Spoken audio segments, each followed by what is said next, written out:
காலத்தின் நினைவுகளில் மறக்காத காவியம் போலத்தான் கலாநிதி சுக்ரி அவர்களின் நினைவும். ஒரு அறிவுஜீவியின் வாழ்க்கை பல்லாயிரம் பேருக்கு படிப்பினையாகிறது. உங்களால் நம் சமூகமே மகிழ்ச்சி அடைகிறது, நாடே பெருமை கொள்கிறது. மாணவ பருவத்திலேயே நீங்கள் வெற்றி பெற்று விட்டீர்கள். கல்வியை இறுகப் பற்றிக் கொண்ட நீங்கள் எடின்பரோ வரை பயணித்தீர்கள். பின் பல்கலைக்கழகத்தில் பணியாற்றினீர்கள். பிறகு சமூக மறுமலர்ச்சிக்கு உங்களை அர்ப்பணித்தீர்கள். நீங்கள் நதீம் ஹாஜியாரை சந்தித்ததும் நதீம் ஹாஜியார் உங்களை சந்தித்ததும் இந்த நாட்டு வரலாற்று நீரோட்டத்திலே ஒரு முக்கிய மையமாகும். ஒரு சமூகத்தின் உறக்கத்தை கலைப்பதற்கு நீங்கள் தூக்கம் துறந்தீர்கள். நதீம் ஹாஜியாரின் கனவு முழுக்க நதீமியாவே தென்பட்டது. அந்த கனவை நனவாக்குவதில் நீங்களும் பங்கெடுத்தீர்கள். உண்மையில் அவை என்றுமே நினைவு கூறத்தக்க பசுமையான நினைவுகள். ஏனென்றால் அவரோடு மிக மிக நெருக்கமாக பழகக்கூடிய வாய்ப்பு எனக்கு கிடைத்தது. ஜாமியாவை உருவாக்குகின்ற பணிகளிலே நிறைய நாங்கள் பயணங்களை மேற்கொண்டோம். அந்த பயணம் அவருடைய இறுதி மூச்சு வரை தொடர்ந்தது. ஆண்டுக்கு ஒரு முறை உம்ராவுக்கு செல்வோம், இஸ்லாமிய நிறுவனங்களுக்கு செல்வோம். ஒரு காலப்பிரிவிலே உலகத்திலே எந்த இடத்திலாவது இஸ்லாமிய கண்காட்சி, புத்தக கண்காட்சி நடைபெற்றால் அதை பற்றி அவர்கள் கூறினால் உடனே என்ன நினைத்துக் கொண்டு போவார், புத்தகங்கள் வாங்கி வருவதற்காக ஜாமியா நூலகத்திற்கு. இப்படி பல பயணங்களை நான் மேற்கொண்டிருக்கிறேன். வருகிறோம்.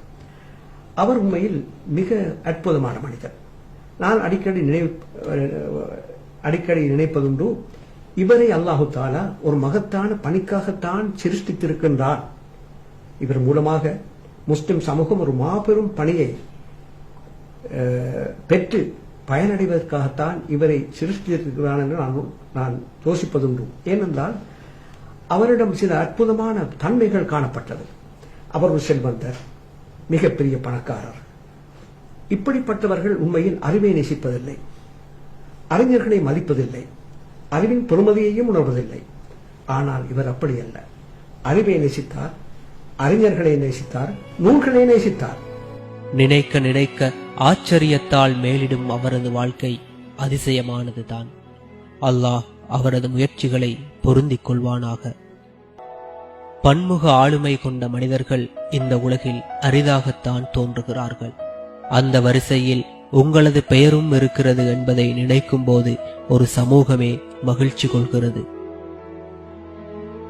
இலங்கை முஸ்லிம்களின் வரலாற்றை தொகுத்த போது நீங்களும் அந்த வரலாற்றில் முக்கிய பாத்திரமாகிவிட்டீர்கள். எமது தொன்மைக்கான வரலாற்று பாதையில் உங்களது நினைவுகளும் நிச்சயம் சாட்சி சொல்லும். வாசிப்பையும் தேடலையும் ஒரு தவம் எனச் செய்யும் நீங்கள் உங்கள் எழுத்துக்களாலும் பேச்சுக்களாலும் இந்த சமூகத்தை அறிவூட்டினீர்கள். உங்களது பன்முக ஆளுமையை பார்க்கும்போது நடமாடும் வாசிகசாலை போலத்தான் காட்சிக்குள் தோன்றுகின்றது. பல நாடுகளிலுள்ள பல்வேறு அறிஞர்களுடன் உறவாடும் பாக்கியம் பெற்றவர் நீங்கள். உங்களது வாழ்வில் அவை மகத்தான சந்தர்ப்பங்கள். அந்த பிரத்யேகமான அனுபவங்கள் உங்களது பசுமையான நினைவுகளில் ஈரம் காயாத ஓவியம் போல பதியமாகி இருக்கின்றன. உங்களை பாதித்தவர்களை, உங்கள் ஆளுமையில் தாக்கம் செலுத்தியவர்களை நீங்கள் எப்போதும் நன்றியோடு நினைவு கூறுகிறீர்கள். இன்றைக்கும் அவர்களை நினைவில் வைத்திருக்கிறீர்கள். ஒரு நன்றியுள்ள மாணவனாய் இப்போதும் இருக்கிறீர்கள். ஒரு மரம் அந்த வித்திலிருந்துதான் பெருவிருட்சமாக கிளைவிருக்கின்றது. எனவே அந்த வித்து மிகவும் முக்கியம். இந்த வகையிலே ஆரம்ப கால பிரிவில் எனக்கு கல்வியூட்டிய ஆசான்களை நான் நன்றி உணர்வோடு நான் முதலில் நினைவு கூற வேண்டும். இன்று நான் அரபு கல்வித்துறையிலே அல்லது இஸ்லாமிய கலைத்துறையிலே ஓரளவு பங்களிப்பு செய்வதற்கு அடிப்படை காரணம் அந்த அரபு கல்விக்கான அத்திவாரம். எங்களது அந்த சந்ததியை பொறுத்தவரையில் எங்கள் ஊர் மாத்தறையிலே நான் ஒரு கிறிஸ்தவ கல்லூரியில் கல்வி கற்றவன். அங்கு கல்வி கற்ற நாங்கள் மாலை நேரங்களிலே ஒரு மதரசாவுக்கு சென்று நாங்கள் மார்க்க கல்வியை கற்பதுண்டு. இது அந்த பாரம்பரியம். அந்த மதரசாவை நடத்தியவர் ஷாவே ஆலிம் என்று ஒருவர். அவர் மிகவும் பக்தி சிரத்தை மிக்க ஒரு ஆலிம், நல்ல மனிதர். நான் நினைக்கின்றேன், என்னுடைய வாழ்க்கையில் ஆரம்பத்தில் அந்த அரபு கல்வியை பாரம்பரிய அந்த அரபு மதரசாவிலே நான் கற்றபோது அவர் எங்களுக்கு படித்து தந்தல், ஓதித்ததல் சொல்லுவார்களே, அதிலே அவர் இட்ட அந்த அத்திவாரம் உண்மையில் மிக வர்க்கத்தான அருள் பாலித்துவ அத்தியாயம் என்ற ஒரு அத்திவாரம் என்று நான் நினைக்கின்றேன். அதுதான் அந்த வளர்ச்சிக்கு காரணம். பிறகு பல ஆசிரியர்கள் எனது கல்வி பணிக்கு பங்களிப்பு செய்திருக்கிறார்கள். நான் செயின்ட் தாமஸ் கல்லூரியிலே படித்த காலப்பிரிவிலே பல ஆசிரியர்கள் இருந்தார்கள். குறிப்பாக தமிழ் ஆசிரியர் கந்தையா மாஸ்டர் அவர்களை நான் அடிக்கடி நினைவுபடுத்துவதுண்டு. அவர்தான் என்னை கட்டுரைகள் எழுத தூண்டியவர். கலாநிதி சுக்ரியின் புலமை பங்களிப்புகள் இந்த நாட்டுக்குள் மட்டும் சுருங்கியவை அல்ல, கடல் கடந்த தேசங்களிலும் அவை பேசப்பட்டுள்ளன. அவர் வெளியிட்ட நூல்களும் சமர்ப்பித்த ஆய்வுக் கட்டுரைகளும் கனதியானவை, காத்திரமானவை, அடுத்த தலைமுறைக்கும் பயனளிக்கக்கூடியவை. ஒரு அறிஞனின் வாழ்க்கை இங்குதான் சரித்திரமாகிறது.